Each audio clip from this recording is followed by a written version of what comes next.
আজকে গণপদযাত্রা এই মুহূর্তে কোথায় আছে সেই খবর জানানোর জন্য সচিবালয়ে আছেন আমাদের সহকর্মী আকলাকুস সাফা। যাচ্ছে তার কাছে। সাফা, জানাবেন সবশেষ পরিস্থিতি। সিলন ফ্যামিলি ব্লেন্ডের কড়ালিকার আর সতেজ স্বাদের পারফেক্ট ব্লেন্ডে স্বপ্নেরা মিলুক টানা। তারা যে বিষয়টি জানিয়েছেন সেটি হচ্ছে তাদের এই দাবি একটি যৌক্তিক দাবি। তারা কোটার একটি যৌক্তিক সংস্কার চান এবং স্মারকলিপি যেটি আছে সেই স্মারকলিপিতে তারা মহামান্য রাষ্ট্রপতির কাছে তারা অনুরোধ করেছেন যাতে দ্রুত জাতীয় সংসদে একটি বিশেষ অধিবেশন ডেকে আইন পাশ করে যাতে কোটার এই যে ইস্যুটি যাতে চিরতরে ফিক্স করা হয়। এবং সেক্ষেত্রে তারা প্রপোজ করেছেন, অর্থাৎ প্রস্তাব করেছেন 5%-এর বেশি কোটা রাখা যাবে না। এবং তারা যেটি বলছেন, মুক্তিযোদ্ধা এবং তাদের সন্তানদেরকে নিয়ে, তাদের সন্তানের কোটা নিয়ে তাদের কোনো আপত্তির জায়গা নেই।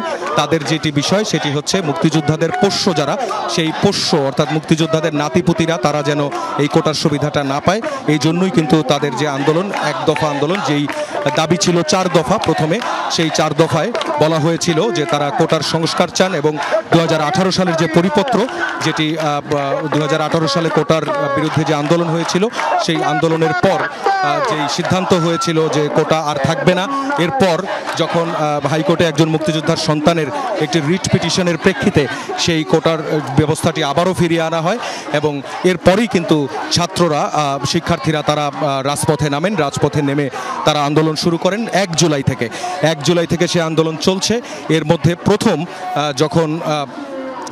প্রথম যখন বিষয়টি সুপ্রিম কোর্ট পর্যন্ত, যখন আপিল বিভাগ পর্যন্ত গড়ায়, এরপর আরও একটি বিশেষ শুনানির মাধ্যমে হাইকোর্টের 2018 সালের যে পরিপত্রটি বাতিল করে দেওয়া হাইকোর্টের যে আদেশ, সেই আদেশটিকে কিন্তু আমরা দেখতে পেয়েছি যে 1 মাসের জন্য স্ট্যাটাস কো অর্থাৎ স্থিতাবস্থা, যে অবস্থায় ছিল সে অবস্থায় থাকবে, এমন সিদ্ধান্ত জানায় সুপ্রিম কোর্টের আপিল বিভাগ। এবং সেই শুনানিতে চিফ জাস্টিস সহ, প্রধান বিচারপতি সহ অন্যান্য আপিল বিভাগের যে বিচারপতিরা তারা এতে উপস্থিত ছিলেন।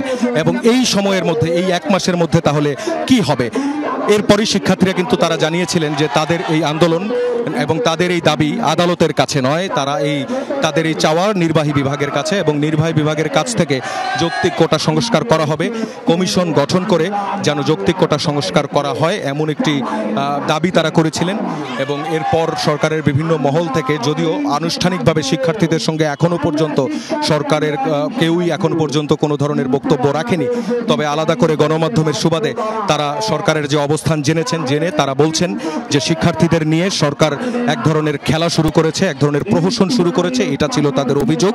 এবং এই অভিযোগের উপর ভিত্তি করেই কিন্তু এরপর তাদের এই আন্দোলনটি এই অবস্থায় এসে দাঁড়ায়।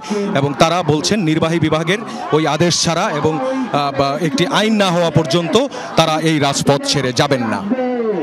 তাদের শক্তি দিয়ে তারা হয়তো ভুলে যায় এই শিক্ষার্থীরা একত্র হলে 71 ভোটে।